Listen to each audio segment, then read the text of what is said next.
It was a dark and windy night. The streets of downtown Vancouver, bathing in the glow of headlights and the moonlight, as Canucks fans cannot wait to go home. They hop onto the expo line. Some going to Waterfront, others going south, others head across the street to Park to gamble their sorrows away. As all of Vancouver starts to realize, this team, they're Canucks, they're in a slump. Unfortunately for me, I did not end up watching most of this game. I think it was kind of evident that I was out tonight because I didn't make a video on the Ilya Lyubushkin trade. Yeah, by the way, Toronto made a trade. Woohoo! Another 3-team trade happened tonight in the NHL, and under normal circumstances, I would have been home to cover it. But I ended up playing ball hockey tonight. It was a very good decision because for some reason, whenever I go to these ball hockey games, I'm always greeted with a Vancouver Canucks team that loses and plays a game that wasn't really worth watching, so I'm kind of lucky, honestly. But I will say, today's game, for me, not for the Canucks, but for me, was awesome. I had 3 goals, very nice hat trick. I don't like to toot my own horn that much, and I don't really do this often, but the first goal I scored was a one-timer in the slot. It was kind of a contested one-timer because there was a defender from the opposing team that was in my shooting lane, and I actually ended up slashing him in the ankle whilst I took the shot. But my second and third goals on the night were fantastic. And I don't say that lightly. I don't like to toot my own horn, but man, I'm a right-handed shot. So when I had the opportunity to take an Ovechkin-styled one-timer on the left side, left face-off circle, man, oh man, was I able to rip it. I ripped home 2. Top cheese, right side, far side, beating the goaltender in his glove. The first one, I was already impressed with myself, and the second one, I had to lean in because the pass was a little bit in front of me, but we still got it to go, and it was beautiful. Such an amazing feeling when the ball comes on and off the stick, just like that. Okay, pause. What a sentence did I just say there? But either way, after this game ended up wrapping up, my game personally, I checked my phone, saw what was going on with the Vancouver Canucks and the LA Kings, and I saw that they were down 2-0. And I was like, okay, darn, like, they're losing, but I guess it's not that bad of a deficit. 2-0 isn't the worst thing to come back from. We just gotta wait and see how they respond, right? And when I got into my car to drive home, that's when the third period began. The Canucks got themselves an early power play. I was listening to Brendan Batchelor on the radio as everything was going on, and I was kind of saying under my breath, JT Miller, JT Miller, JT Miller, please, JT Miller, I need power play points for my fantasy. I'm losing this week, and I need to really get back into gear, so Pettersson, Miller, please, somebody.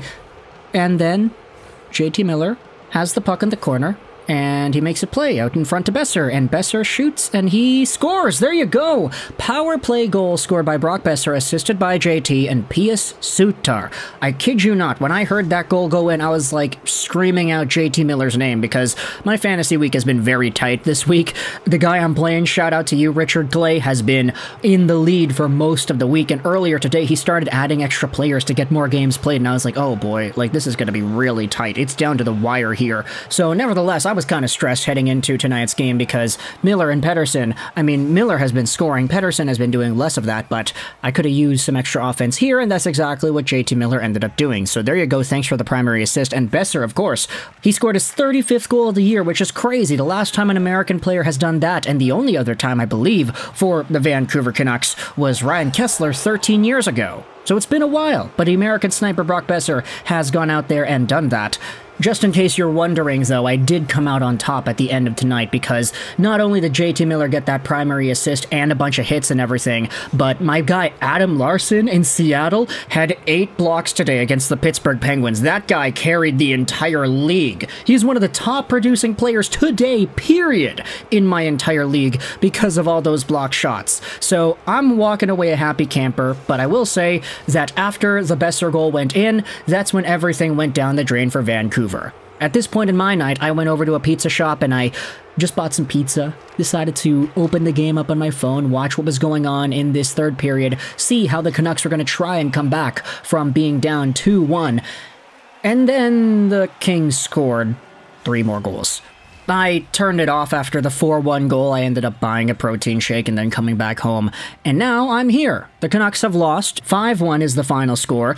And my guys looked pretty alright. JT Miller had a bunch of hits in this game, which helped me a ton. But of course, the assist is what matters the most. Elias Pettersson walked out of this game with 1 shot, 1 hit, and 1 block. You know what's really interesting about the Yahoo Fantasy Leagues? It's the fact that you have the individual comment section for every single player available in the database. And if you're a fan of this and you look at the comments regularly, you would know that it's absolutely vicious. Like, inhumanely brutal, the way that some of these Yahoo commenters talk about players online. It's like classic 2009 Call of Duty online multiplayer lobby stuff. It's so vicious. And on the Elias Pettersson thread, I was kind of scrolling through it throughout the night. Like, after I got home, I was seeing, okay, what are fans saying about Pettersson? And everybody's just roasting him in the replies. Doesn't this guy want to get paid? I thought this guy wanted to get the bag. You're not worth $12 million, Petey. Do something. This guy forgot to wake up tonight, yada yada yada. And it's even more vicious for Quinn Hughes because that guy hasn't been producing either.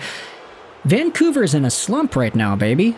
Hard times. Gonna take you down and laugh when you cry. And it's interesting because on the Money Puck Deserve to Win-O-meter, it's actually labeling this game as more of an equal game. It says that the Vancouver Canucks had a boatload of chances in the second period and in the first to open up the scoring or tie everything up, but they just could not capitalize. And the LA Kings, especially towards the end, they started to convert on more of their opportunities, and the body language of the Vancouver team, you could see some of these guys starting to give up on certain plays. Elias Pettersson is not really looking like that guy at this point. Quinn Hughes, you could debate the same about him, and now we're starting to talk about more patterns with this team in terms of how they perform against Western Conference rivals, because the Canucks and their record against Western teams has not been great as of late, and I mean, you could say their record just in general has not been great as of late. Now the Vancouver Canucks, still one of the top teams in the league, technically third, tied for third. They've gone 4-5-1 in their last 10 games, so they're definitely not in that same dominant, overbearing state that they were in for most of this season. And of course, you know, I want to give some credit where credit is due to the LA Kings, because if we do have some Kings fans watching this video, which I'm not too sure why you would be, but if you are, then hey, welcome. I like having extra people who aren't from my main turf checking into the channel. The Kings have been sort of starting to string together some wins lately, and they have such a talented profile of guys that the guys who scored, the guys who were getting on the board, the notifications that were popping up on my phone, I was like, yeah, okay, good on them. Like, Kevin Fiala is such a talented player. I think a lot of Canucks fans remember when Fiala was on Minnesota, that guy would just absolutely light the lamp against Vancouver over and over again, even in that play-in series in 2020. Like, he is an absolute Vancouver killer. It's crazy. Brandt Clarke doing the things that he was doing today, he has had such a great resurgence into the NHL since getting the opportunity to play, and look, I wish great things for Brandt Clarke. He is like Quinn Hughes except right-handed. Quinton Byfield, QB as labeled by Snoop Dogg, has been very good as well. Like to see him getting on the score sheet. Honestly, I'm kind of a big fan of the way the LA Kings have drafted and the guys that they have in their system, so it's tough for me personally to get pissed off. I, of course, would like to see the Vancouver Canucks go out there and win every game, considering they're my favorite team, but I can't be too disappointed after I had a great ball hockey showcase today, you know? It's tough to really let anything ruin my mood after that. Also, I guess, being able to say that I'm on top in fantasy now after the crazy great night from Adam Larson, yeah, that's making me feel good too. So, I don't know, doom and gloom in Vancouver? Hard times? Is it time to panic? The Vancouver Canucks are officially slumping, and I want you to let me know your thoughts in the comment section below. How did you feel about this game, the Canucks in general over the past few weeks, and what a game like this indicates to you in regards to the Elias Pettersson, Quinn Hughes, JT Miller conversation. Miller still getting primary assists, Boeser is still scoring some goals, Willander still doing all right things, but Hughes and Petey, interesting conversations to be had there. Let me know your thoughts in the comment section below. I hope you enjoyed this video. And bye.